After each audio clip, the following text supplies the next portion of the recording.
Okay, so Felicia, now we've got another wrinkle. You're trying to sell your house. You have an offer.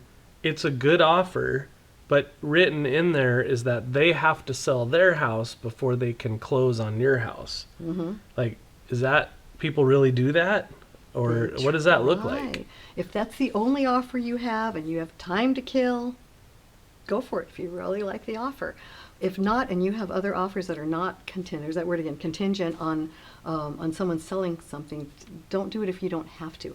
Because then you're not only worrying if your own buyers qualify for the loan, and if they've removed contingencies, then you've got another, like, what about the place they're selling? What about their buyers? Right, like how many layers back can this thing go? Yeah. I mean, and then their timing, you have to time it so that when they're selling theirs, when they have to be out, are you going to be out on time? Can you get to your next place that you're going? Yeah, because where are you moving to? Well, yeah, see, then that's the other part of it, is like if you want to sell yours and then you want to buy something, you're going to have the same thing unless you're buying something. Well, new construction's tricky because they can take a very long time. You definitely want to have another place to live. Okay, get out your camping A transitional home, yeah. You know, rent something, a family or something. But if you want to buy something, then what are you going to do? Close the escrow on the one your buyer's buyer is getting, and then yours, and then that one they can't close the same day. It doesn't happen with the title companies. Right. It's just, Right. it just can't happen. There's just too much. It's too complicated. Yeah, Of it. so you have to And have. these are big transactions. These You're talking are about huge. hundreds of thousands, not millions of dollars. Yeah, and you have to make sure all the agents are sharp enough to help with the possession, not just the closing date, but the possession date.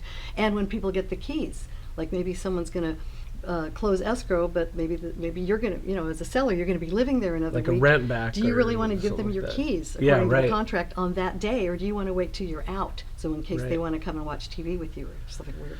So now, Really so own the house. somebody comes to you. They say, "I want Yeah. to sell my house. We're having another kid. We got to upgrade." Mm-hmm. Okay, so what is your advice? Are you going to advise them on like the ideal way to do this, and what would the ideal way?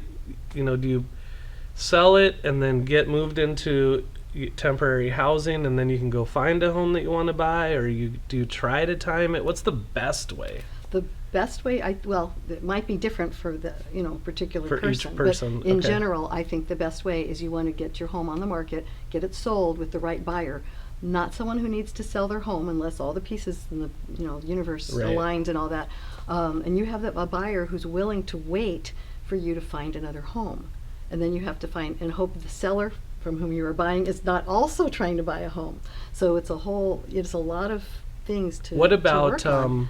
what about if I have the ability to, the financial ability to find the house I want and buy it and then sell my house? Well, that would be great if you can do that. Now there's bridge loans available. You could pull money out of your current house and get a loan and then buy the next home cash, move in when you want to, and then worry about selling your home. But the bridge loans aren't cheap.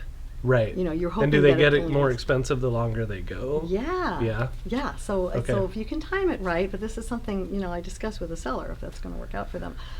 So there are ways to do it if you can do that. If not, you want to find the buyer who will wait for you to find a home, and then if you don't find a home, you can mutually agree to extend the waiting time or cancel it. But would whatever you works say the out. more complicated it becomes, the more difficult it is to net the most amount of money? Yes. So A lot you of buyers are afraid. Oh, what if I buy their house and they don't find another home? So it Then they don't reduces- put an offer and They don't in. put an offer in. Gotcha. And people miss out on houses they would have really liked to have bought. So ideally, if the seller can just move out someplace, if you have someplace to go, just make it a non-contingent on your side.